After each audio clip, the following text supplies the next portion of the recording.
नमस्कार प्रेक्षक हो, राष्ट्र सह्याद्री न्यूज मध्ये आपलं स्वागत। वळूयात बातमीकडे। अवसरी बुद्रुक तालुका आंबेगाव येथील माधुरी हरिश्चंद्र पोखरकर हिची महाराष्ट्र शासन नगर परिषद राज्यसेवा ऑडिटर आणि अकाउंट परीक्षेत यश मिळवले असून तिच्या या यशाचे सर्वत्र कौतुक होत आहे। माधुरी पोखरकर हिचे वडील हरिश्चंद्र विठ्ठल पोखरकर हे निरगुडसर येथील सारथी दूध डेअरीमध्ये वॉचमॅनची नोकरी करत असून आई सविता हरिश्चंद्र पोखरकर या शेतमजुरी करतात। आई वडिलांनी काबाड कष्ट करून अतिशय प्रतिकूल परिस्थितीवर मात करत मुलीला शिक्षण दिले व मुलीने त्याचे चीज केले असल्याचे तिच्या आई वडिलांनी सांगितले। माधुरी पोखरकर हिचे प्राथमिक शिक्षण जिल्हा परिषद प्राथमिक शाळा अवसरी बुद्रुक येथे झाले असून माध्यमिक शिक्षण विद्या विकास मंदिर अवसरी बुद्रुक येथे झाले आहे, तर पदवी शिक्षण रापा सबनीस कॉलेज नारायणगाव या ठिकाणी झाले। माधुरीला इयत्ता 10वी मध्ये 90% गुण मिळाले होते।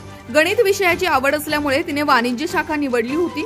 तिचे सीए होण्याचे स्वप्न होते, परंतु आर्थिक परिस्थिती नसल्याने तिने वाणिज्य शाखेच्या 3ऱ्या वर्षाला असताना घरीच इयत्ता 1ली ते 10वीच्या विद्यार्थ्यांचे ट्युशन क्लास घेऊन त्या क्लासेस मधून मिळणाऱ्या पैशातून शिक्षणाचा खर्च भागवला।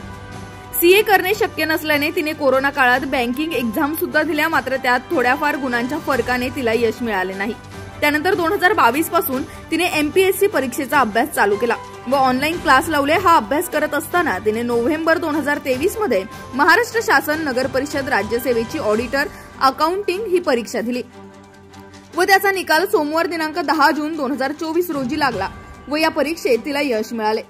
थोडक्यात तिचे सीए होण्याचे स्वप्न नगर परिषदेच्या ऑडिटर अँड अकाउंटच्या माध्यमातून पूर्ण झाले असल्याचे माधुरी पोखरकर हिने सांगितले।